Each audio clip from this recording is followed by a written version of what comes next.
कैसे सतगुरु की अटारी चढ़ो जाए, न सैनी बिना भाएली। कैसे पिया की अटारी चढ़ो जाए, न सैनी बिना भाएली। काम क्रोध दो देवर जेठा, पैरो रहे लगाए। काम क्रोध दो देवर जेठा, पैरो रहे लगाए। सुसरी हमारा अहंकार है, पौड़ी पे खाट बिछाए, न सैनी बिना भाएली। कैसे सतगुरु की अटारी चढ़ो जाए, न सैनी बिना भाएली। कैसे पिया की अटारी चढ़ो जाए, न सैनी बिना भाएली। अरे सास से हमारी रे ममता जैसी, चरखा दियो बता। अरे सास से हमारी रे ममता जैसी, चरखा दियो बता। नंदुल जसना ऐसी डोले, धरती पे पैर न आए, न सैनी बिना भाएली। कैसे पिया की अटारी चढ़ो जाए, न सैनी बिना भाएली। हरे दसों इंद्री बस में कर लो चढ़ियों गाए बजाए। हरे दसों इंद्री बस में कर लो चढ़ियों गाए बजाए। कहते कबीर सुनो भाई साधु, सोई गाई चादर ताने, न सैनी बिना भाएली। कैसे पिया की अटारी चढ़ो जाए, न सैनी बिना भाएली।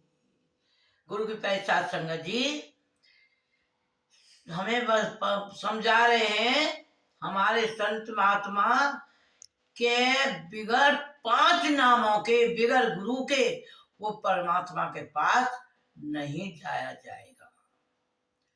नसैनी क्या है? नसैनी 5 नाम है। हम 5 नामों के जरिए अगर माँ पर नाम छत पे चढ़ने लगे, हम ऊपर अट्टान पे चढ़ने लगे, बिगड़ शरीन के बिगड़ नसैनी पे नहीं चढ़ा जाएगा।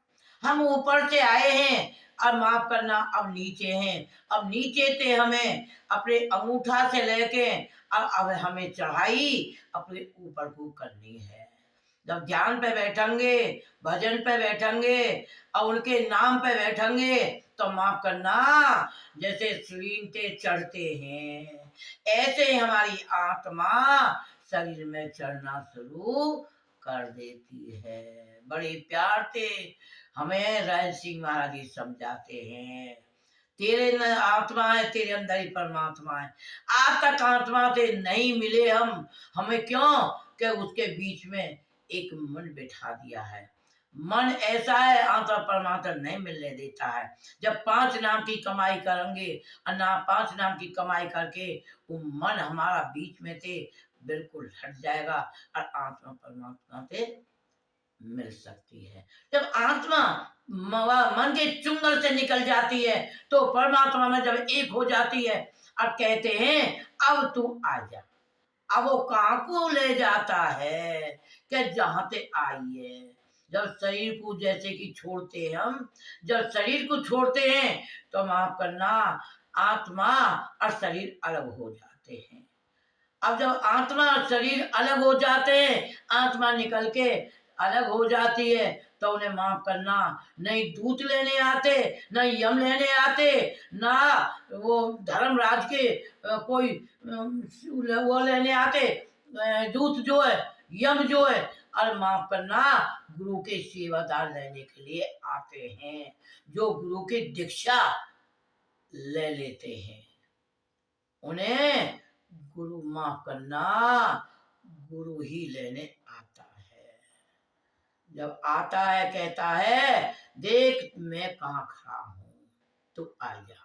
जब शरीर छोड़कर और जब वो ले जाता है और कहता है तू चिंता मत कर, जैसे माँ बच्चे को संभालती है इसी तरह से ही गुरु हमें गोद में ले लेता है।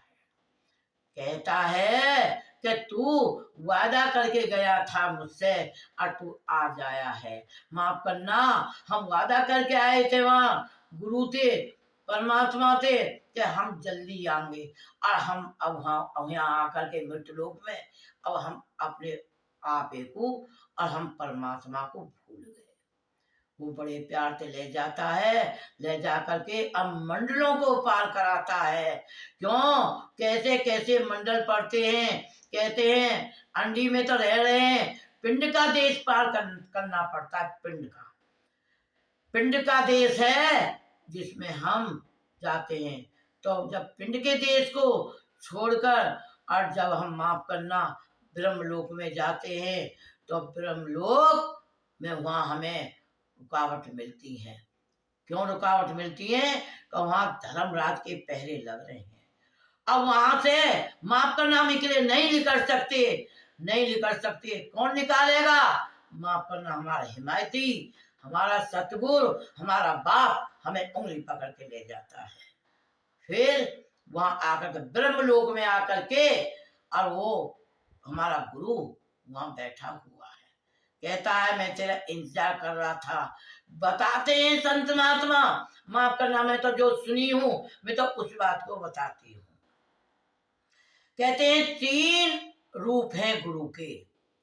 एक गुरु तो ये है जो यहाँ समझाने के लिए असलियत हमें रास्ता पे डालने के लिए, जिनको कहते हैं आज जैसे राजेश सिंह महाराज जी है, हमें गुरु का रास्ता बता रहा है, हमें अब हमारी आत्मा का रास्ता बता रहा है कि तुम्हें अपने देश को जाना है, अपने घर को जाना है। तो गुरु के जरिए ये अपने देश को और अपने घर को हमें बड़े प्यार से बड़े आराम से, ना कोई झटकने वाला, ना कोई हमें छीनने वाला, ना कोई परेशान करने वाला, हमारा जब बाप साथ होता है तो कहते एक गुरु तो ये है कि जो यहाँ हमें समझाता है। और वो जो अंदर हमें जो हमारे इंतजार कर रहा है हमारी आत्मा का, क्योंकि आत्मा अजर है अमर है, वह अपने घर पे पहुंचा देता है, वो है गुरुदेव। सत्संग में सुना है वो है गुरुदेव। जब गुरुदेव हमें कहता है कि चल सतगुरु से तेरे मैं हवाले करूंगा, ब्रह्मलोक में वहां सतगुरु वहां खड़े हैं।